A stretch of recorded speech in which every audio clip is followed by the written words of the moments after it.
എൻ്റെ അനുഭവത്തിൽ, എൻ്റെ പ്രയത്നത്തിൽ ഞാൻ മനസ്സിലാക്കുന്നത്, ഹേമ കമ്മിറ്റി റിപ്പോർട്ട് പുറത്തുവിടാൻ തീരുമാനമെടുത്തതോടെ വിവരാവകാശ കമ്മീഷൻ്റെ പ്രസക്തി വർദ്ധിക്കുകയും അതിൻ്റെ ശക്തി ജനങ്ങൾക്ക് ബോധ്യപ്പെടുകയും ഇതിൻ്റെ ഗ്രാഫ് ഉയർത്തപ്പെടുകയും ചെയ്തു എന്നുള്ളതാണ്. ഈ റിപ്പോർട്ട് പുറത്തുവിടുന്നതിന് സ്റ്റെപ്പുകളിലേക്ക് നമ്മൾ നീങ്ങി കാര്യം മുറുകി വന്ന സമയത്തും അതിന് ആ ക്രൂഷ്യൽ ടൈമിലെല്ലാം ഒരുപാട് സമ്മർദ്ദങ്ങൾ ഉണ്ടായിട്ടുണ്ട്. അതൊക്കെ ശരിയാണ്. വിവരാവകാശ കമ്മീഷനെ പോലും ഡാർക്ക്നെസ്സിൽ നിർത്താൻ ഒരു പരിധി വരെ അവർ ശ്രമിച്ചു എന്നുള്ളത് ശരിയാണ്. ഇത് ഒരു പാരഗ്രാഫ് പറയുക, അതിനകത്ത് എൻ്റെ ശുപാർശ പറയുക, അടുത്ത പാരഗ്രാഫ് പറഞ്ഞ് പോകുമ്പം ഇടയ്ക്കൂടി ഇതിങ്ങനെ ചെയ്യുന്നത് ഉചിതമായിരിക്കും എന്ന് പറഞ്ഞ് തീരാതെ തന്നെ അടുത്ത പോയിൻ്റ് അതിൻ്റെ കൂടെ ചേർത്ത് കൊണ്ട് പോവുക. അപ്പോൾ ഈ പാലിൽ പഞ്ചസാര പോലെ ഇങ്ങനെ ഇത് മിക്സായി കിടപ്പുണ്ടായിരുന്നു. മാധ്യമങ്ങൾ പുലർത്തിയ ആ വിജിലൻസ്, ആൾക്കാർ ഇതിനകത്ത് അനാവശ്യമായി ഇടപെടുന്നതിനെ തടഞ്ഞു എന്ന് മാത്രമല്ല, എനിക്ക് വലിയ ഊർജ്ജമാണ് തന്നത്. ജസ്റ്റിസ് ഹേമ കമ്മിറ്റി റിപ്പോർട്ട് പുറത്തു വന്ന ഒരു വർഷം പിന്നിടുകയാണ്. അന്ന് ഹേമ കമ്മിറ്റി റിപ്പോർട്ട് പുറത്തു വരാൻ കാരണമായ നിർണായക ഉത്തരവ് പുറത്തിറക്കിയ മുൻ വിവരാവകാശ commissioner doctor A Abdul Hakeem റിപ്പോർട്ടിനൊപ്പം ചേരുന്നു. നമസ്കാരം. വിവരാവകാശ കമ്മീഷൻ ഒരുപക്ഷെ ഏറ്റവും ശ്രദ്ധേയമായ ഒരു ഉത്തരവായിരുന്നു ഹേമ കമ്മിറ്റി റിപ്പോർട്ട് പുറത്തുവിടാനുള്ളത്. ആ റിപ്പോർട്ട് പുറത്തു വരികയും ചെയ്തു ഭാഗികമായി. പടിയിറങ്ങുമ്പോൾ സംതൃപ്തനായിരുന്നു? പടിയിറങ്ങുമ്പോൾ സംതൃപ്തനാണ്. ഹേമ കമ്മിറ്റി റിപ്പോർട്ടിൽ മാത്രമല്ലല്ലോ പ്രവർത്തനം നടന്നത്. അതുകൊണ്ട് കഴിഞ്ഞ 3 വർഷക്കാലത്തെ എൻ്റെ പ്രവർത്തനങ്ങളെക്കുറിച്ച് നോക്കുമ്പോൾ എന്ത് നേടാൻ കഴിഞ്ഞു എന്നതിനേക്കാൾ എന്ത് സമർപ്പിക്കാൻ കഴിഞ്ഞു എന്ന ചിന്തയിൽ സംതൃപ്തനാണ്. ഹേമ കമ്മിറ്റി റിപ്പോർട്ട് നേരത്തെ ഉണ്ടായിരുന്ന വിവരാവകാശ കമ്മീഷൻ ഉൾപ്പെടെ അത് പുറത്തുവിടേണ്ടതില്ല എന്ന നിലപാട് സ്വീകരിക്കുകയായിരുന്നു. അതിന് ചില കാരണങ്ങളും ചൂണ്ടിക്കാണിച്ചിരുന്നു. പിന്നീട് അങ്ങയുടെ മുന്നിലേക്ക് ഈ ഒരു അപേക്ഷയുമായി എത്തുമ്പോൾ ഇങ്ങനെ ഒരു തീരുമാനം എടുക്കാനുള്ള കാരണം എന്തായിരുന്നു? പുറത്തുവിടണം, അത് പുറത്തു വരേണ്ട വിവരങ്ങളാണ്. വിവരാവകാശ നിയമത്തിൻ്റെ ആത്യന്തികമായ ലക്ഷ്യം തന്നെ സർക്കാരിലെ വിവരങ്ങൾ പബ്ലിക്കിലെത്തിക്കുക എന്നതാണ്. 2019 ഡിസംബർ 31 ജസ്റ്റിസ് ഹേമ ബഹുമാനപ്പെട്ട മുഖ്യമന്ത്രിക്ക് റിപ്പോർട്ട് സമർപ്പിക്കുന്നത്. ആ കമ്മിറ്റിയുടെ റിപ്പോർട്ട് ലഭിച്ച് 10-11 ദിവസമായപ്പോഴേക്കും പത്രപ്രവർത്തകർ ഇതിൻ്റെ കോപ്പി ആവശ്യപ്പെട്ടു വന്നു. അന്ന് ഈ 10 ദിവസത്തിനകം കോപ്പി കൊടുക്കാനോ അല്ല അതിന്മേൽ എന്തെങ്കിലും ആക്ഷൻ എടുക്കാനോ കാര്യങ്ങൾ ചെയ്യാനോ ഒരു പ്രോസസ്സിങ്ങിന് പോലും സമയം കിട്ടിയിരുന്നില്ല. അതുകൊണ്ട് അവർ പറഞ്ഞു ഇത് നിയമസഭയിൽ വയ്ക്കാനുള്ളതാണ്, അപ്പോൾ നിയമസഭയുടെ അവകാശത്തിൻ്റെ ലംഘനമാകും ഇത് പുറത്തുവിട്ടാൽ. അത് അക്കാലത്ത് അന്ന് അംഗീകരിച്ച സമയത്ത് ആ നിലപാട് ശരിയായിരുന്നു, അത് അന്യൂനമായിരുന്നു. കാരണം എന്താണെന്ന് വെച്ചാൽ it was premature to disclose such a matter before the public. നിയമസഭയുടെ അവകാശം ക്യാബിനറ്റിൻ്റെ അവകാശത്തിൻ്റെ ഒന്നും ലംഘനമാകാതിരിക്കാം. അന്ന് റിപ്പോർട്ട് വിളിച്ചു വരുത്തി പരിശോധിക്കുന്ന ഒരു സാഹചര്യത്തിലേക്ക് പോകുന്നു. അതായത് അതിൽ പ്രധാനപ്പെട്ട ഭാഗങ്ങൾ എല്ലാം പുറത്തുവിടേണ്ടതില്ല, പക്ഷേ ആ കാര്യങ്ങളൊക്കെ അറിയിക്കണം, അപേക്ഷ നൽകിയവരെ അറിയിക്കണം എന്ന ഒരു കൃത്യമായ നിലപാട് കൂടെ എടുത്തിരുന്നല്ലോ. ഏതൊക്കെ ഭാഗങ്ങൾ ഒഴിവാക്കണമെന്നുള്ള കാര്യങ്ങളൊക്കെ അത് സാംസ്കാരിക വകുപ്പിൽ അതിൻ്റെ കസ്റ്റോഡിയന് തീരുമാനിക്കാം. അത് നിയമബോധത്തിൻ്റെ അടിസ്ഥാനത്തിൽ എങ്ങനെ വേണമെങ്കിൽ അങ്ങനെയുള്ളൊരു നിർദ്ദേശമൊക്കെ, കർശനമായൊരു നിർദ്ദേശം കൂടി നൽകിയിരുന്നല്ലോ. നിങ്ങളൊക്കെ പോലെയുള്ള അപേക്ഷകർ ആവശ്യപ്പെട്ടത് ഞങ്ങൾക്ക് തരാവുന്നത് തരണം, മറച്ചു വയ്ക്കരുതെന്നാണ്. അപ്പം നിങ്ങൾക്ക് പോലും വ്യക്തികളുടെ സ്വകാര്യതയിലേക്ക് പെനട്രേറ്റ് ചെയ്യാനോ അതിലേക്ക് കൈ കടത്താനോ ഒന്നും നിങ്ങൾക്ക് താല്പര്യമില്ല. എന്താണ് സംഭവിച്ചത്, എന്താണ് റിപ്പോർട്ട്, എൻ്റെ കണ്ടൻറ്റ് നിങ്ങൾക്കറിയണമെന്നുള്ളതായിരുന്നു. അതായിരുന്നു ഞാൻ പരിശോധിച്ചത്. അപ്പോൾ വിവരാവകാശ നിയമം സെക്ഷൻ 10 പറയുന്നത് കൊടുക്കാവുന്ന വിവരവും കൊടുക്കാൻ പാടില്ലാത്ത വിവരവും കൂടിക്കലർന്ന് കിടന്നാൽ ഈ വിവരാധികാരി എന്ന വാക്ക് ഞാൻ കോയിൻ ചെയ്ത് അവിടെ state public information officer SPIO വിവരാധികാരിക്ക് വിവേചനാധികാരം ഉപയോഗിച്ച് കൊടുക്കാവുന്നതും കൊടുക്കാൻ പാടില്ലാത്തതും തമ്മിൽ തരംതിരിച്ചിട്ട് കൊടുക്കാവുന്ന അത്രയും വിവരം കൊടുക്കണം. പോരാ, കൊടുക്കാത്തത് എന്തൊക്കെയാണ് എന്ന കാര്യം കൂടി അപേക്ഷകനെ അറിയിക്കണം. വളരെ സിമ്പിളായിരുന്നു. ഇത് മാത്രമാണ് നമ്മുടെ ഓർഡറിൽ പ്രസക്തമായിട്ടുള്ളത്. കൊടുക്കാൻ കഴിയാത്ത വിവരങ്ങൾ എന്തൊക്കെയാണ് എന്നത് കാര്യകാരണ സഹിതം അപേക്ഷകരെ അറിയിച്ചിടത്തായിരിക്കണം അവിടെ വിഷയമുണ്ടായത്. ഇപ്പോൾ റോഷ്വാൽ ചോദിച്ചത് അതിനുള്ള സ്വാതന്ത്ര്യം SPIOയ്ക്കുണ്ടോ വിവരാധികാരിക്കുണ്ടോ? തീർച്ചയായിട്ടുണ്ട്. ഇതിൻ്റെ റെസ്പോൺസിബിലിറ്റി വിവരാധികാരിക്ക് തന്നെയാണ്. കമ്മീഷനായാലും കോടതിയായാലും ഇത് കൊടുക്കാനേ പറയൂ.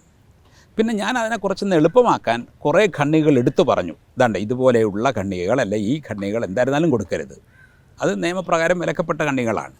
ബാക്കി ഖണ്ഡികകളിൽ നിങ്ങൾ സ്ക്രൂട്ടനൈസ് ചെയ്യണം, അയാൾ പേഴ്സണലി ഇത് വായിക്കണം, ഈ SPIO ഷുഡ് ബി ഇൻസ്ട്രുമെൻ്റൽ എന്നാണ് ഞാൻ ഉപയോഗിച്ചിരിക്കുന്ന വാക്ക്. ഇതിന് അയാൾ ഒരു ഉപകരണമായി, SPIO ഒരു ഉപകരണമായി മാറിക്കൊണ്ട് ഇതിനെ പരിശോധിച്ച് വകതിരിച്ചിട്ട് കൊടുക്കാവുന്നത് ഏതൊക്കെയാണ്, കൊടുക്കാൻ പാടില്ലാത്ത ഏതൊക്കെയാണെന്ന് തരംതിരിച്ചിട്ട് കൊടുക്കണം എന്നായിരുന്നു നമ്മുടെ നിർദ്ദേശം. ഒടുവിൽ ഇത് പുറത്തു വന്നപ്പോൾ അത് പരിശോധിക്കുമ്പോഴാണ്, അപേക്ഷ നൽകിയ ഞാൻ ഉൾപ്പെടെ പരിശോധിക്കുമ്പോഴാണ് ഇതിൽ അറിയിപ്പില്ലാതെ ഒരു 5 പേജ്, അത് പ്രധാനപ്പെട്ട ഗണ്ണികൾ, അത് ചർച്ചയാകാനുള്ള കാരണം സ്ത്രീകൾക്കെതിരെ നടന്ന അതിക്രമങ്ങളുടെ പേജുകളുടെ തുടർച്ചയാണ് ആ 5 പേജുകൾ. അതാണ് പിന്നീട് അപ്പീലായി വന്ന സാഹചര്യവും.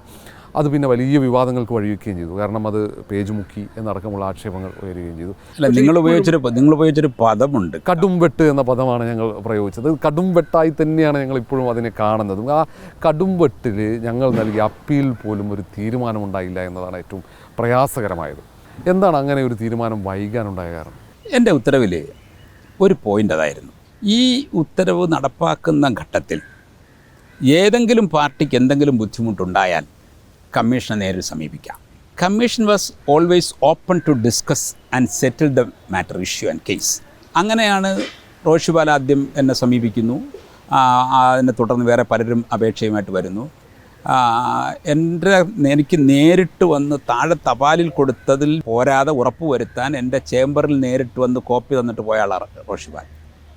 അപ്പോൾ ആ വിഷയത്തിൽ വീണ്ടും ഞാൻ ഹിയറിംഗ് നടത്തുകയും ബന്ധപ്പെട്ടവരെ വിളിച്ചു വരുത്തുകയും അവർക്ക് പറ്റിയ മിസ്റ്റേക്സ് അവർ പറയുകയും, നമ്മുടെ ഓപ്പൺ ഹിയറിംഗ് നടന്ന സമയത്ത് അവർ അത് മാപ്പ് പറയുകയും, നിങ്ങൾ എല്ലാവരും അനുസാക്ഷികളായിരുന്നല്ലോ, ഞങ്ങൾക്ക് പറ്റിപ്പോയതാണ്, അതൊരു ക്ലറിക്കൽ മിസ്റ്റേക്ക് എന്ന വാക്കിൽ ഒതുക്കി കളയാനുള്ള രീതിയിലാണ് ഉദ്യോഗസ്ഥർ. അത് ആദ്യം മുതലേ ഉദ്യോഗസ്ഥർക്ക് അങ്ങനെ ചില ശ്രമങ്ങളുണ്ട്, അത് നിങ്ങൾക്കൊക്കെ അറിയാം. അപ്പോൾ അത് പോരാ, നിങ്ങളത് റാറ്റിഫൈ ചെയ്യണമെന്ന് പറയുമ്പോൾ അവർ റാറ്റിഫൈ ചെയ്യാൻ സമ്മതിക്കുകയും ചെയ്താണല്ലോ നമ്മൾ അന്ന് പിരിഞ്ഞിരുന്നത്. അതിനുശേഷം നമ്മൾ ഉത്തരവ് കൊടുക്കാനുള്ള നടപടികളുമായിട്ടാണ് ഞാൻ പിന്നെ മുന്നോട്ട് പോയിരുന്നത്. ഈ ഉത്തരവ് പുറപ്പെടുവിക്കേണ്ട ദിവസം അത് പ്രധാന ദിവസമായിരുന്നു. അന്ന് ഞങ്ങൾ ഉൾപ്പെടെ അവിടെ എത്തുകയും അതിന് തൊട്ടു മുമ്പ്, അവിടെ കടക്കേണ്ടതിന് തൊട്ടു മുമ്പാണ് മാറ്റിവെച്ചിരിക്കുന്നു എന്ന ഒരു വിവരം ലഭിക്കുന്നത്. അത് ഒരു ഇടപെടലാണെന്ന് മനസ്സിലായി. പക്ഷെ അതോടെ ഇത്തരത്തിലൊരു ഇടപെടലൊക്കെ വരുമ്പോൾ ആ ഒരൊറ്റ സംഭവത്തിൽ തന്നെ വിവരാവകാശ കമ്മീഷൻ്റെ ഒരു വിശ്വാസ്യത ചോദ്യം ചെയ്യപ്പെടുകയല്ലേ ചെയ്തത്? വിവരാവകാശ കമ്മീഷൻ്റെ വിശ്വാസ്യത ചോദ്യം ചെയ്യപ്പെടുകയോ അത് താഴോട്ട് പോവുകയോ ചെയ്തിട്ടില്ല.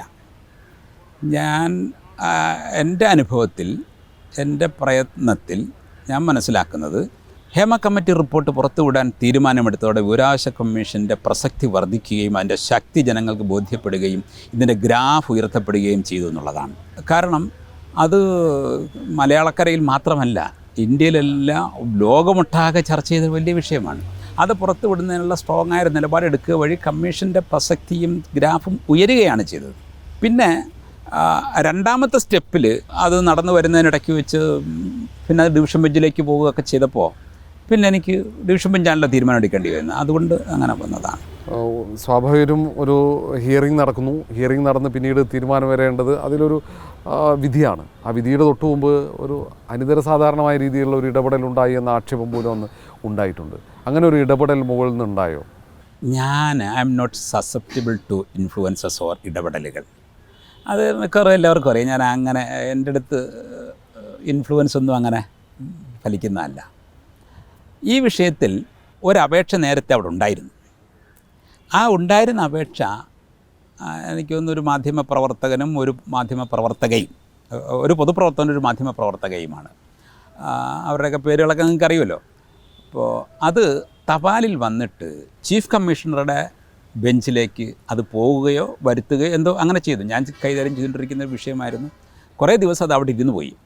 അവർ പരാതിയുമായി അവിടെ എത്തുകയോ ഇവിടെ സമീപിക്കുകയോ മറ്റോ ചെയ്തപ്പോൾ അതുകൂടി പരിഗണിക്കണമെന്ന് പറഞ്ഞ് അന്നേ ദിവസം ആ സമയത്ത് എനിക്കത് വരികയാണ് ഉണ്ടായത്. പെട്ടെന്ന് എനിക്കത് നോക്കണം. കാരണം ആരെങ്കിലും ഒരാളിന് നീതി നിഷേധിക്കപ്പെടാൻ പാടില്ല. അവരെ അപേക്ഷിച്ച് അവരുടെ കുറ്റം കൊണ്ടല്ല. ഇത് കമ്മീഷനിൽ ഒന്നോ രണ്ടോ ഒരു മാസത്തോളമായിട്ട് അവിടെ ഇരുന്ന് പോയതോ, അല്ലെങ്കിൽ അത് വഴിതെറ്റിപ്പോയതോ, അല്ലെങ്കിൽ അത് ലഭിച്ച കമ്മീഷൻ അതിനകത്ത് നടപടി എടുക്കാതായതോ, എന്തായിരുന്നാലും ആ ദിവസം ആ സമയം മിനിറ്റ്സിൻ്റെ ഗ്യാപ്പിൽ എൻ്റെ കയ്യിൽ ഇത് വരികയാണ്. വന്നപ്പോൾ എനിക്ക് അതുകൂടി കേൾക്കണമായിരുന്നു.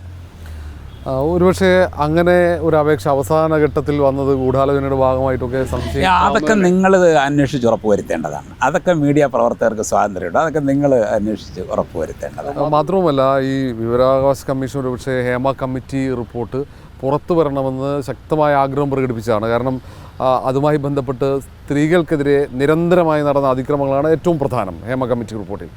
സർക്കാർ അതുകൊണ്ടാണ് അങ്ങനെ ഒരു കമ്മിറ്റിയെ തന്നെ നിശ്ചയിച്ചതും. അപ്പോൾ ആ റിപ്പോർട്ട് പുറത്തു വന്നാൽ ഒരുപക്ഷെ ഈ വനിതകളായ സിനിമാ പ്രവർത്തകർക്ക് നീതി കിട്ടും, ഇനി ഇത്തരം സംഭവങ്ങൾ ആവർത്തിക്കില്ല എന്നതാണ് കാരണമായി. അതാണ് ഞങ്ങൾ ഉൾപ്പെടെ അത് പുറത്തു കൊണ്ടുവരാൻ ശ്രമം നടത്തിയത്. കാരണം കുറ്റകൃത്യങ്ങൾ ഒട്ടേറെ അതിനകത്തുണ്ട്. അപ്പം അതിൽ ഏതെങ്കിലും തരത്തിൽ പുറത്തു വരേണ്ട ഭാഗങ്ങളുടെ അത് വരട്ടെ എന്ന രീതിയിലാണ് ഈ റിപ്പോർട്ട് വിളിച്ചു വരുത്തി പരിശോധിച്ചത്. അപ്പോൾ എത്രത്തോളം പേജുകൾ പുറത്തുവിടാമായിരുന്നു? ഇങ്ങനെ ഇത്രത്തോളം പേജുകൾ അങ്ങ് റിപ്പോർട്ട് വിളിച്ചു വരുത്തി പരിശോധിച്ചത് വരെയുള്ള കാര്യങ്ങൾ നമുക്കറിയാം. ഇപ്പോൾ അത് ഒരു ഡിവിഷൻ ബെഞ്ചിൻ്റെ പരിഗണനയിലിരിക്കുകയാണ്. ഞാൻ അതിന്മേൽ ഇപ്പോൾ അഭിപ്രായം പറയുന്നത് അത് അനുചിതമാകും. കാര്യം എന്താ വെച്ചാൽ എൻ്റെ പരിഗണനയിൽ നിന്ന് പോയി, മറ്റൊരു ബെഞ്ച് അതിൻ്റെ തീരുമാനം എടുത്തിട്ടുമില്ല. തീരുമാനം വന്നതിന് ശേഷമായിരുന്നെങ്കിൽ ഇപ്പോൾ പുറത്ത് നിൽക്കുന്ന ഒരാളെന്ന നിലക്ക് എനിക്ക് പാർട്ട് ഓഫ് ദ സിറ്റിസൺ എനിക്ക് വേണേൽ അഭിപ്രായം പറയാം. പക്ഷേ ഇപ്പോൾ അതൊരു ബെഞ്ചിൻ്റെ പരിഗണനയിലിരിക്കുകയും പരിഗണിച്ചിരുന്ന മുൻ ബെഞ്ചിലെ ആളെന്ന നിലക്ക് ഞാൻ അതിന്മേൽ ഇപ്പോൾ അഭിപ്രായം പറയുന്നത്. സത്യത്തിൽ സർക്കാരും മന്ത്രിയും ഒക്കെ ഏറ്റവും കൂടുതൽ വിമർശനത്തിന് വിധേയമായ ഒരു വിഷയം ഹേമ കമ്മിറ്റി റിപ്പോർട്ട്. കാരണം റിപ്പോർട്ട് 4 വർഷം പൂഴ്ത്തിവെച്ചു എന്നുള്ള ആക്ഷേപം നേരിടേണ്ടി വന്നു. എന്തുകൊണ്ട് റിപ്പോർട്ട് പുറത്തു വന്നില്ല എന്നത് പരിശോധിച്ചിരുന്നു? തീർച്ചയായിട്ടും പരിശോധിച്ചു.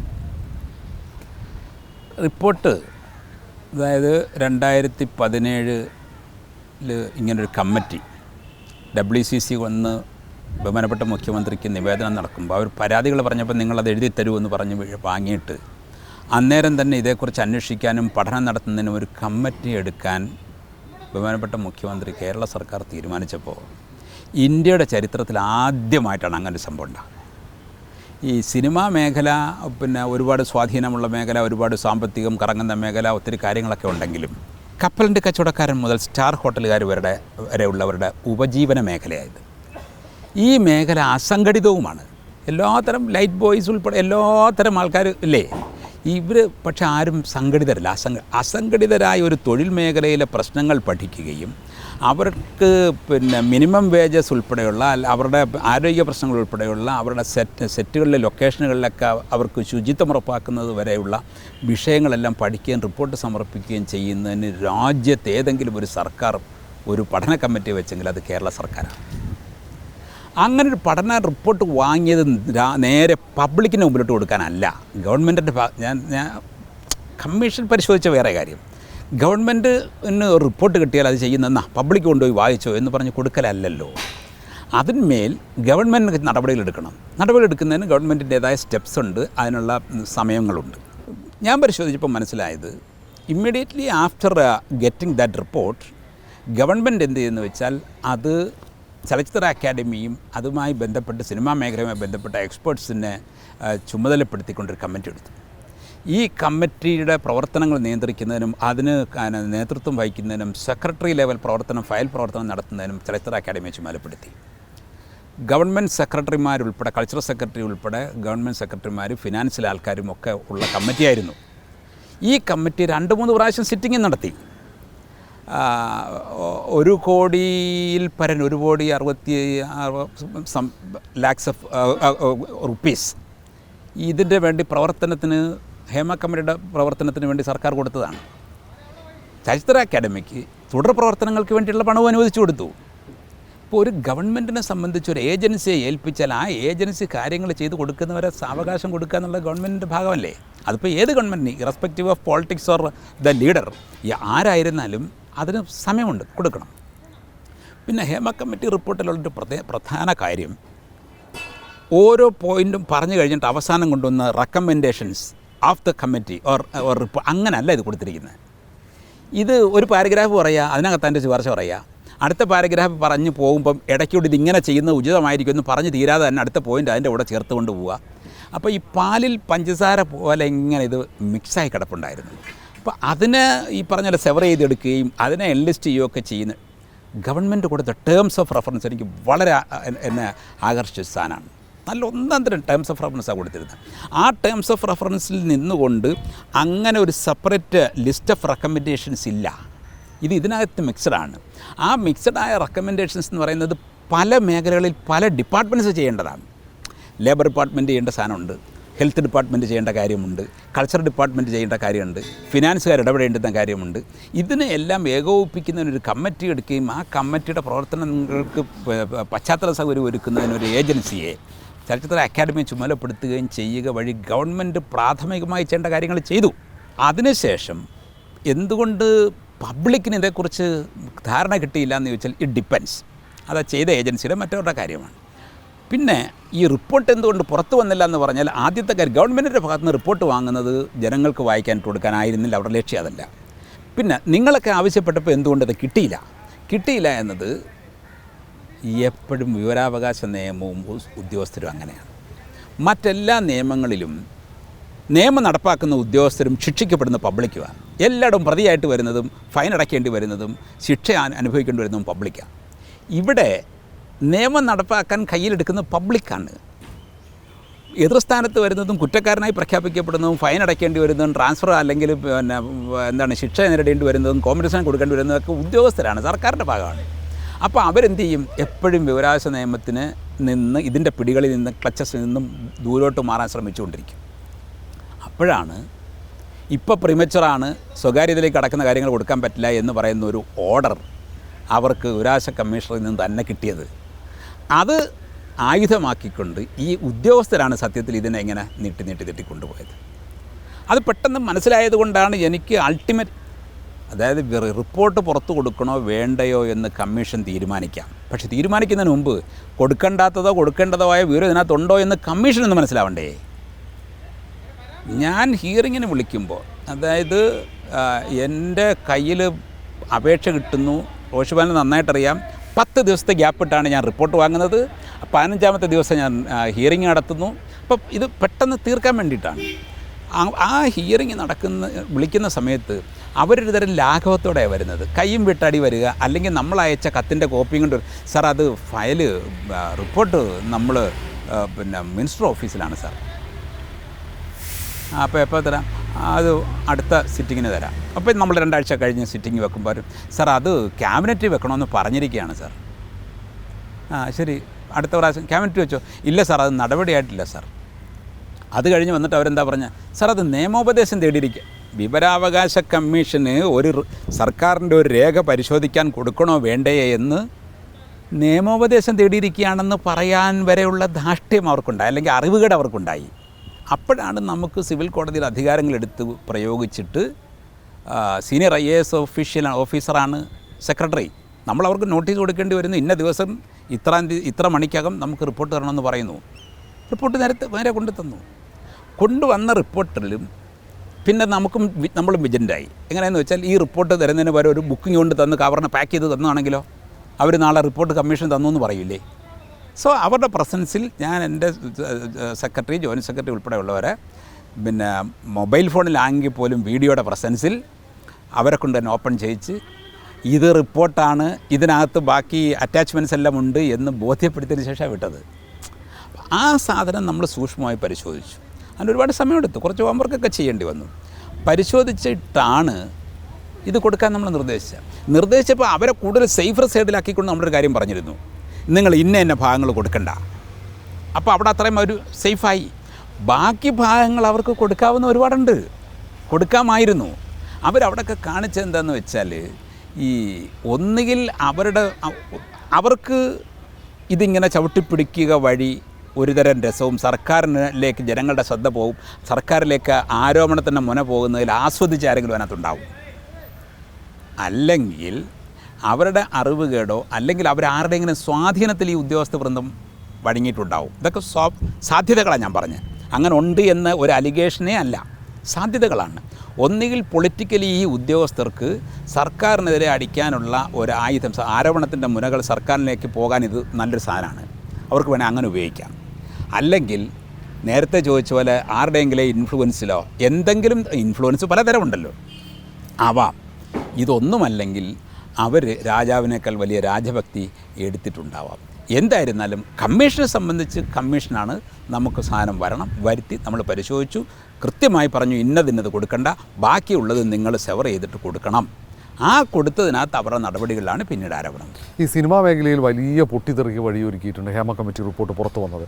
ഇത് മുൻകൂട്ടി പ്രധാനപ്പെട്ട ചില സിനിമാ പ്രവർത്തകർ കാണുകയും ചെയ്തത്. അതുകൊണ്ട് അവർ ഇത് പുറത്തു വരേണ്ടതില്ല എന്ന് ആഗ്രഹിച്ചിട്ടുണ്ടോ എന്നൊരു സംശയം പല കോണുകളിൽ നിന്ന് ഉയർന്നിട്ടുണ്ട്. ഏതെങ്കിലും തരത്തിൽ കടുത്ത സമ്മർദ്ദം അനുഭവിച്ചിട്ടുണ്ട് ആ ഘട്ടത്തിൽ തീരുമാനമെടുക്കേണ്ടത് അല്ലെങ്കിൽ തീരുമാനമെടുത്തതിന് ശേഷം ഒക്കെ അങ്ങനെ സമ്മർദ്ദമുണ്ടായോ?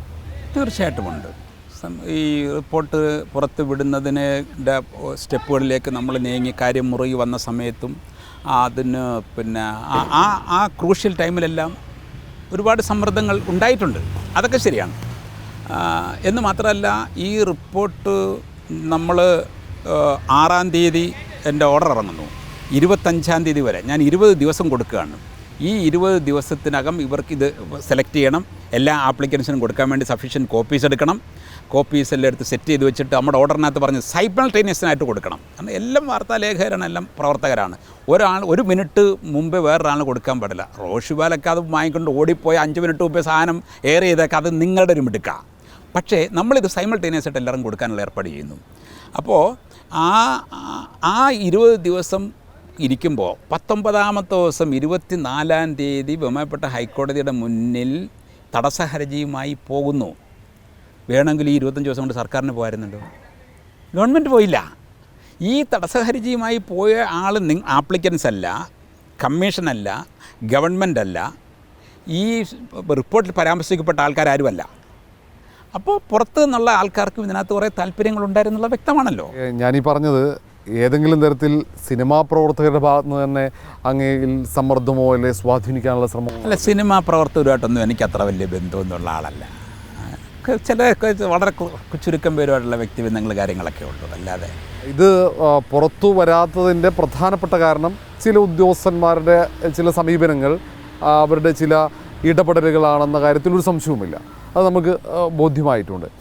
പക്ഷേ വിവരാവകാശ കമ്മീഷൻ എന്ന ഏറ്റവും പ്രധാനപ്പെട്ട ഒരു ബോഡിയെ അവർ റെസ്പെക്റ്റ് ചെയ്തില്ല, അതിൻ്റെ അധികാരത്തെ മനസ്സിലാക്കാതെ ഇടപെടൽ നടത്തിയതിന് അവർക്ക് അതിൻ്റെതായ ശിക്ഷ കൊടുക്കേണ്ടതായിരുന്നില്ലേ? വിവരാവകാശ കമ്മീഷനെ പോലും ഡാർക്ക്നെസ്സിൽ നിർത്താൻ ഒരു പരിധി വരെ അവർ ശ്രമിച്ചു എന്നുള്ളത് ശരിയാണ്. ആ കാര്യത്തിൽ ഹയർ ഒഫീഷ്യൽസ് ഞാനുമായിട്ടുള്ള വ്യക്തിബന്ധം വരെ ഉപയോഗിച്ച ഘട്ടമുണ്ടായിട്ടുണ്ട്. അപ്പോൾ നിയമം നടപ്പാക്കുന്നിടത്ത് നമുക്ക് മുൻ പരിചയമോ വ്യക്തിയോ കാര്യങ്ങളൊന്നും നമ്മൾ പരിഗണിച്ചിട്ടില്ല. അപ്പോൾ അവർ അങ്ങനെ ഒരു ലാഘവത്തോട് ഇതിനെ കണ്ടിട്ടുണ്ട് ആദ്യമെന്ന് എനിക്ക് തോന്നിയിട്ടുണ്ട്. പക്ഷേ നിയമത്തിൻ്റെ വഴിക്ക് മുറുകി ചെന്നപ്പോൾ അവർക്ക് സറണ്ടർ ചെയ്യേണ്ടി വരികയാണ് ചെയ്തത്. അങ്ങനെ അവർ കൊണ്ട് തന്നിട്ട് പോയതാണ്. സത്യത്തിൽ ഇത് 2 വട്ടം പരിശോധിച്ചു അങ്ങ്. അപ്പോൾ 2 വട്ടം പരിശോധിച്ചപ്പോൾ അതിൽ ഇനിയും കുറേ ഭാഗങ്ങൾ പുറത്തു വന്നാൽ കൂടുതൽ നന്നാകും, അത് ഒരുപക്ഷെ സിനിമയിൽ ശുദ്ധീകരണത്തിന് വഴിയൊരുക്കുമെന്ന് തോന്നുന്നുണ്ടോ? റിപ്പോർട്ട് മൊത്തത്തിൽ തന്നെ സിനിമയിൽ ശുദ്ധീകരണം ലക്ഷ്യമാക്കിക്കൊണ്ടുള്ളതാണ്. അത് പുറത്തു വരുന്നതിന് ഇപ്പോൾ വലിയ തടസ്സങ്ങളൊന്നും സത്യത്തിലില്ല. കാര്യം എന്താ വെച്ചാൽ അന്ന് പരാതി പറഞ്ഞിരുന്നവരുടെ സിറ്റുവേഷൻസൊക്കെ ഇപ്പോൾ മാറി. അതിനുശേഷം ഇപ്പോഴത്തെ അവരുടെ മോഡേൺ ട്രെൻഡുമൊക്കെ വേറെയാണ്. എന്നാലും അതിലുണ്ടായിരുന്നു എന്ന് പറയുന്ന കാര്യങ്ങൾ കുറച്ചുകൂടെയൊക്കെ പുറത്ത് വരാവുന്നതാണ്, ഇനി പുറത്തു വരേണ്ടതാണ്. മറ്റൊന്ന്, ആ ഘട്ടത്തിൽ സ്വാഭാവികമായും സുരക്ഷാ പ്രശ്നങ്ങൾ ഉൾപ്പെടെ ഉണ്ടാകും, പലതരത്തിലുള്ള ഭീഷണികൾ വരാനുള്ള സാധ്യതയുണ്ട്. കാരണം വലിയ കോളിളക്കം സൃഷ്ടിച്ചാണ്. ഒരുപക്ഷേ സിനിമാ സംഘടന, താരസംഘടനയിൽ തന്നെ പൊട്ടിത്തെറിക്ക് വഴിയൊരുക്കി അവിടെ വനിതകൾ ആ സംഘടനയുടെ നേതൃത്വത്തിലേക്ക് എത്താൻ വരെ വഴിയൊരുക്കിയിട്ടുണ്ട്. അതിൽ ചാരിതാർത്ഥ്യമുണ്ടോ? കമ്മീഷണർ എന്ന നിലയിൽ ഞാൻ അതൊന്നും പരിഗണിച്ചിട്ടില്ല. എന്തുകൊണ്ടെന്ന് വെച്ചാൽ നേരത്തെ തന്നെ ആൾക്കാർ പറഞ്ഞു ഇരകൾ, വേട്ടക്കാർ, നമുക്ക് അല്ലെങ്കിൽ ജെൻഡേഴ്സ്, ഇതൊന്നും കമ്മീഷൻ്റെ മുന്നിൽ പരിഗണനാ വിഷയമായിരുന്നില്ല. വനിതകളെ അവിടെ കൊണ്ടുവരണം, പുരുഷന്മാരുടെ പോകണം. ഇപ്പോൾ പറയുന്ന പോലെ പുരുഷാധിപത്യത്തിൽ നിന്ന് അമ്മയിലേക്ക് അമ്മമാർ വരണം. അതൊക്കെ പബ്ലിക്കിൻ്റെ ചർച്ചയാണ്. കമ്മീഷൻ്റെ മുന്നിലോ നിയമത്തിൻ്റെ മുന്നിലോ കമ്മീഷണറുടെ മുമ്പിലോ അത്തരം പരിഗണനകളൊന്നും ഉണ്ടായിരുന്നില്ല. അതേസമയം ഇപ്പോൾ പുതിയ മാറ്റങ്ങളൊക്കെ വന്നു, ഒരു ചേഞ്ചാണല്ലോ, അത് സന്തോഷമുള്ളൊരു കാര്യമാണ്. എന്ന് മാത്രമല്ല, പുതുതായി ചേഞ്ചിൽ വന്ന ടീം പറഞ്ഞത് ഞങ്ങളൊരു ഇൻക്ലൂസീവ് മൂഡിലായിരിക്കും, എല്ലാവരെയും ഉൾക്കൊണ്ടുകൊണ്ട് പോകും, അമ്മ എല്ലാവരുടേതുമാണ്, വീടല്ല, അങ്ങനെയൊക്കെ പറഞ്ഞത് വളരെ സന്തോഷം. ഇപ്പോൾ കേട്ടത് സന്തോഷമുള്ള കാര്യമാണ്. മറ്റൊന്ന്, പൊതുവേ വിവരാവകാശ അപേക്ഷകൾ നൽകുമ്പോൾ ഇപ്പോഴുള്ള ഏറ്റവും പ്രധാനപ്പെട്ട ഒരു ബുദ്ധിമുട്ട് ഓഫീസിൽ നിന്നും കൃത്യമായ മറുപടി ലഭിക്കാറില്ല എന്നത്. രണ്ടാമത്തേത്, വിവരങ്ങൾ ക്രോഡീകരിക്കുന്നു, വിവരങ്ങൾ ലഭ്യമാക്കാൻ കഴിയില്ല, ഇങ്ങനെയുള്ള നിരന്തരമായ മറുപടികൾ ഇപ്പോൾ കുറച്ചു കാലമായി അത് വർദ്ധിച്ചു വരികയാണ്. കമ്മീഷനിലേക്ക് എത്തുമ്പോൾ പോലും തീരുമാനം വൈകുന്നു. സത്യത്തിൽ കമ്മീഷൻ്റെ ഇടപെടൽ കുറഞ്ഞു പോകുന്നതായി ജനങ്ങൾക്ക് തോന്നുന്നുമുണ്ട്. കമ്മീഷൻ്റെ ഇടപെടലുകൾ കുറയുന്നതോ കമ്മീഷൻ ഇടപെടുന്നതിൻ്റെ ശക്തി കുറഞ്ഞു പോകാതിരിക്കുകയോ ചെയ്യുന്നതിന് വളരെ വിജിലൻ്റായി നിൽക്കേണ്ടത് മാധ്യമ ലോകവും പൊതുജനങ്ങളുമാണ്. ആ കാര്യത്തിൽ എനിക്ക് അവിടെ നിന്ന് പടിയിറങ്ങിയ ഒരു കമ്മീഷൻ എന്ന നിലയിൽ പറയാനുള്ളത്, വിവരാവകാശ കമ്മീഷനെ വീണ്ടും ഉറങ്ങാൻ വിടരുത്, നിങ്ങൾ സജീവമായി നിൽക്കണം. മറ്റൊരു പ്രധാനപ്പെട്ട കാര്യം, നേരത്തെ RTA ക്ലബ്ബുകളൊക്കെ ക്യാമ്പസുകളിലേക്ക് കൊണ്ടുവരാൻ മുൻകൈ എടുത്ത വിവരാവകാശ കമ്മീഷണറാണ്. ഇപ്പോൾ അങ്ങനെ ഒരു നല്ലൊരു നീക്കം നടത്തി. പക്ഷേ ഇപ്പം അതൊക്കെ നിർജ്ജീവമായി, എല്ലാം ഉപേക്ഷിച്ചതാണോ അങ്ങനെയുള്ള പ്രവർത്തനങ്ങളൊക്കെ? അല്ല, RTA ക്ലബ്ബുകൾ സത്യത്തിൽ അതിന് വലിയൊരു ലക്ഷ്യം, അത് സർക്കാർ തന്നെ ചെയ്ത് മറ്റ് വകുപ്പുകളിൽ മറ്റ് സ്ഥലങ്ങളിൽ ചെയ്തു വരുന്ന ഒരു പദ്ധതിയെ മനസ്സിൽ കണ്ടുകൊണ്ട് എൻ്റെ ഒരു ബ്രെയിൻ ചൈൽഡാക്കി ഞാൻ കൊണ്ടുവന്ന സാധനമാണ് RTA ക്ലബ്ബുകൾ. അതെങ്ങനെയെന്ന് വെച്ചാൽ, ഇപ്പോൾ ക്യാമ്പസുകളിൽ NCC ഉണ്ട്, സ്കൗട്ട്സ് ഉണ്ട്, ഗൈഡ്സ് ഉണ്ട്, പിന്നെ നാച്ചുറൽ പരിസ്ഥിതി ക്ലബ്ബുകളുണ്ട്, ഉപഭോക്തൃ കൺസ്യൂമർ ക്ലബ്ബുകളുണ്ട്. ഇതൊക്കെ വളരുന്ന തലമുറയ്ക്ക് അതത് വിഷയങ്ങളിലും അതത് മേഖലയിലും കൂടുതൽ മനസ്സടുപ്പമുണ്ടാക്കാനും അവരതിൻ്റെ ഭാഗമായി വളർന്നു വരാനും ഉദ്ദേശിച്ചുള്ളതാണ്. വിവരാവകാശ നിയമം എന്ന് പറഞ്ഞാൽ സത്യത്തിൽ ഇന്ത്യൻ ജനാധിപത്യത്തിൻ്റെ 5ാം തൂണായി, നെടുംതൂണായി വളർന്നു വന്നിരിക്കുന്ന സാധനം ഇത്. നമ്മൾ അതുവരെ ജനാധിപത്യത്തിന് 4 പില്ലേഴ്സാണ് നമ്മൾ ചെറുപ്പത്തിലെ പഠിച്ചു വരുന്നത്: judiciary, legislature, executive, judiciary and press. ഇവിടെ 4 ഡയറക്റ്റ് പബ്ലിക്കില്ല. നമ്മുടേതൊരു ജനപ്രാതിനിധ്യ നിയമം, ജനപ്രതിനിധികളാണ് നമുക്കുള്ളത്. ജനങ്ങൾ നേരിട്ട് ജനാധിപത്യത്തിൽ ഇടപെടുന്നില്ല. ജനങ്ങളെ നെടുംതൂണായി വളർത്തിക്കൊണ്ടുവന്ന നിയമമാണ് വിവരാവകാശ നിയമം. കഴിഞ്ഞ 20 കൊല്ലമായിട്ടുണ്ടായ പ്രധാന സ്തംഭം അതാണ്. ആ നിലക്ക് ജീവിതത്തിൻ്റെ സമസ്ത മേഖലയിലുമുള്ള പ്രശ്നങ്ങളുടെ എങ്ങനെയാണ് പോകുന്നതെന്ന് പബ്ലിക്കിന് നേരിട്ടറിയാൻ അവകാശം കൊടുത്ത ഈ നിയമത്തെക്കുറിച്ച് പബ്ലിക്ക് പഠിച്ചു വരണം. വിദ്യാസമ്പന്നരായ യുവാക്കൾ വിവരാവകാശ നിയമത്തിൻ്റെ അതിൻ്റെ സത്ത എന്താണെന്ന് പഠിച്ചു വന്നാൽ ഇപ്പം നടക്കുന്ന പല ദുരുപയോഗങ്ങളും കുറയും. അപ്പോൾ എഡ്യൂക്കേറ്റഡ് പബ്ലിക്കിനെ ഇതിലേക്ക് ആകർഷിക്കാനും അതുവഴി വിവരമുള്ള സമൂഹം അധികാരിവർഗത്തിൻ്റെ അരമനക്കെട്ടുകളെ അസ്വസ്ഥമാക്കാൻ ശക്തരായ ഒരു സൊസൈറ്റിയായി വളർന്നു വരികയും ചെയ്യണമെന്ന വളരെ വിശാലമായ സുചിന്തിതമായൊരു തീരുമാനത്തിൻ്റെ അടിസ്ഥാനത്തിൽ ഞാൻ RTA ക്ലബ്ബുകൾ എന്ന സങ്കല്പം മുന്നോട്ട് വന്നത്. അത് എനിക്ക് ഈ തിരുവനന്തപുരത്ത് നമ്മൾ തുടങ്ങി ഡൽഹിയിൽ എനിക്ക് ഇന്ത്യയിലെ ഏറ്റവും മെച്ചപ്പെട്ട വിവരാവകാശ കമ്മീഷൻ എന്ന് പറഞ്ഞ് നൽകപ്പെട്ട അവാർഡ് ഞാൻ സ്വീകരിക്കാൻ ചെന്നപ്പോൾ ഇന്ത്യൻ മുഖ്യ വിവരാവകാശ കമ്മീഷണർ ഹീരാലാൽ സമരിയ സാർ ആദ്യം എടുത്ത് പറഞ്ഞത് വിവരാവകാശ RTA ക്ലബ്ബുകളെക്കുറിച്ചാണ്. അതിൻ്റെ പ്രോജക്റ്റൊക്കെ നമ്മുടെ ഉണ്ടായ സംഭവമുണ്ട്. അത് വേണം. ക്യാമ്പസുകളിൽ, കോളേജുകളിൽ, സ്കൂളുകളിൽ ഇത് പഠിച്ചു വരണം. വരുമ്പോൾ ഈ കുറുക്കി കൊള്ളുന്ന രീതി, അതായത് നമ്മുടെ സർക്കാരുകളുടെ പ്രവർത്തനം 3 വിധം: വികസനം, ക്ഷേമം, ആശ്വാസം. ഈ 3 കാര്യങ്ങളെ കേന്ദ്രീകരിച്ച് ജനങ്ങൾക്ക് അറിയാനുള്ള വിവരങ്ങൾക്ക് കുറുക്കി കൊള്ളുന്ന രീതിയിൽ വിവരാവകാശ അപേക്ഷയുമായി വരാൻ കഴിയുന്ന ഒരു സൊസൈറ്റി വളർന്നു വന്നാൽ ഈ ഉദ്യോഗസ്ഥർക്കൊക്കെ അസ്വസ്ഥതയുണ്ടാക്കും. അത് വിവരാവകാശ കമ്മീഷനിലും ഉണ്ടാക്കും, അസ്വസ്ഥതയുണ്ടാക്കും. അതുകൊണ്ട് ഈ അസ്വസ്ഥമാകാൻ പോകുന്ന സമൂഹം എന്താവും? ഇതിനെതിരായിരിക്കും. ഈ ഒരു ഘട്ടത്തിൽ ഹേമ കമ്മിറ്റി റിപ്പോർട്ടുമായി ബന്ധപ്പെട്ട പോരാട്ടങ്ങളൊക്കെ ഞങ്ങൾ ഉൾപ്പെടെ നടത്തുമ്പോൾ, അത് പുറത്തു കൊണ്ടുവരാനുള്ള പോരാട്ടം നടത്തുമ്പോൾ, ഈ കമ്മീഷനകത്ത് അങ്ങ് ഒറ്റപ്പെട്ടതായുള്ള തോന്നൽ ഞങ്ങൾക്കുണ്ടായിട്ടുണ്ട്. യാഥാർത്ഥ്യമാണോ അത്? ചെറിയൊരു തീ ഇല്ലാതെ പുക വരില്ലല്ലോ.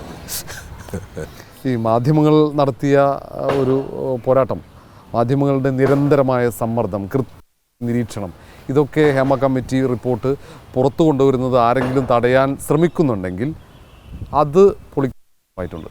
തീർച്ചയായിട്ടും ഉണ്ട്. മാധ്യമങ്ങൾ പുലർത്തിയ ആ വിജിലൻസ് ആൾക്കാർ ഇതിനകത്ത് അനാവശ്യമായി ഇടപെടുന്നതിനെ തടഞ്ഞു എന്ന് മാത്രമല്ല, എനിക്ക് വലിയ ഊർജ്ജമാണ് തന്നത്. എനിക്ക് കിട്ടിയ സപ്പോർട്ട് പബ്ലിക്കിൽ നിന്നും മീഡിയയിൽ നിന്നുമാണ് ഏറ്റവും വലിയ സപ്പോർട്ട് കിട്ടിയത്. എൻ്റെ സുരക്ഷാ കാര്യങ്ങളിൽ അല്ലെ എൻ്റെ പ്രവർത്തനത്തിന് തടസ്സമൊന്നും വരാതിരിക്കുന്നതിന് ഗവൺമെൻറ് എല്ലാ മാർഗങ്ങളും സൗകര്യങ്ങളും ചെയ്തു തന്നു എന്നുള്ളത് വസ്തുതയാണ്. പക്ഷേ എനിക്ക് നിരന്തരം ഊർജ്ജം പകർന്നുകൊണ്ടിരുന്ന മാധ്യമങ്ങളും കാര്യങ്ങളാണ്. ലോകം മുഴുവൻ എന്നെ സപ്പോർട്ട് ചെയ്തു. സിനിമാ മേഖല ഇഷ്ടപ്പെട്ടവരും അല്ലാത്തവരുമൊക്കെ. ചിലർ അതിന് നൽകിയൊരു വ്യാഖ്യാനം എന്താണെന്ന് വെച്ചാൽ, അസാൻമാർഗികമായ പ്രവണതകളെയും പ്രവർത്തനങ്ങളെയും തടയുന്നതിനും ഈ വകുപ്പ് കൊണ്ട് കഴിഞ്ഞല്ലോ. അങ്ങനെയുണ്ട് അതാണ് ബഹുമാനപ്പെട്ട മുഖ്യമന്ത്രി പറഞ്ഞതും വകുപ്പ് മന്ത്രി പറഞ്ഞത് ശുദ്ധീകരണം എന്ന് പറയുന്നത് അതുകൊണ്ടാണ്. അപ്പോൾ അതൊക്കെ ശരിയാണ്. പക്ഷേ എനിക്ക് വേണ്ട വിധം സപ്പോർട്ട് കിട്ടാതിരുന്ന കേന്ദ്രവുമുണ്ട്. അത് നിങ്ങളുടെ റീഡിങ്ങും നിങ്ങൾ അന്വേഷിക്കുകയും മനസ്സിലാക്കുകയൊക്കെ ചെയ്യണം. അതാണ് നമ്മുടെ ഓഫീസിനകത്തുനിന്ന് കൃത്യമായ പിന്തുണ ലഭിച്ചിട്ടില്ല എന്നാണ്. അത് കാരണങ്ങൾ പലതുണ്ടാവും. ഇപ്പം ഈ പ്രൊഫഷണൽ ജലസ് എന്ന് പറയുന്ന സാധനം ഉണ്ടാവും. പിന്നെ മീഡിയ അറ്റൻഷൻ വലിയ കാര്യമായിരിക്കും. മറ്റൊന്ന് പിന്നെ ഇതിങ്ങനെ പോയാൽ പിന്നെ ഞങ്ങളൊക്കെ അപ്രസക്തരായി പോകുമല്ലോ എന്ന തോന്നലുണ്ടാവും. ഇത് ഏതെങ്കിലുമൊക്കെ ആയിരിക്കും. പിന്നെ ആരുടെയെങ്കിലും ടൂളായി പ്രവർത്തിക്കുന്നുണ്ടാവും. അതൊക്കെ മീഡിയക്കാർക്ക് ഒത്തിരി അന്വേഷിക്കാൻ മാർഗ്ഗങ്ങളുണ്ടല്ലോ. നിങ്ങളൊക്കെ തന്നെ പറഞ്ഞില്ലേ, പവർ ഗ്രൂപ്പ് ഉണ്ട്, അതുണ്ട്, ഇതുണ്ടെന്നൊക്കെ പറഞ്ഞില്ലേ. ആരുടെയെങ്കിലും ടൂൾസ് ആയിട്ടുണ്ടോ എന്നൊക്കെ റോഷിവാല അതിനൊക്കെ മിടുകനല്ലേ, അന്വേഷിച്ചാൽ മതിയാവും.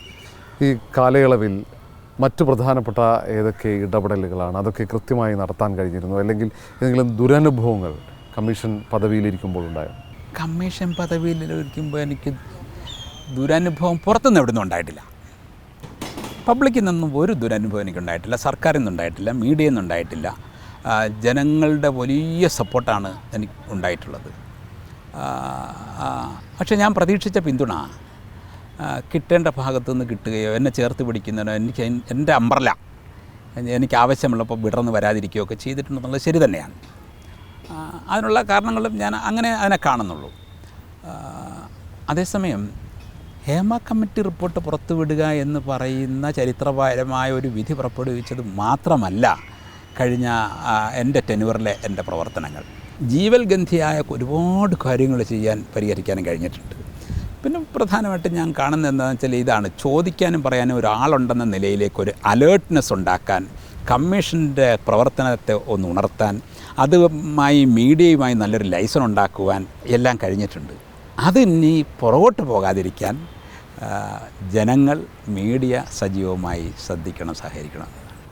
ഒരുപക്ഷെ ഏറ്റവും നീതിപൂർവമായ ഒരു ഇടപെടൽ നടത്താൻ യുവരാജ് കമ്മീഷൻ്റെ നിയമങ്ങൾ കൊണ്ട് സാധിക്കുമെന്ന കാര്യത്തിൽ ഒരു സംശയവുമില്ല. ഒട്ടേറെ പേർക്ക് നീതി നൽകാൻ സാധിച്ചു എന്ന ഒരു ആത്മസംതൃപ്തിയോടെയാണ് പടിയിറങ്ങുന്നത്. ആശംസകൾ, നന്ദി.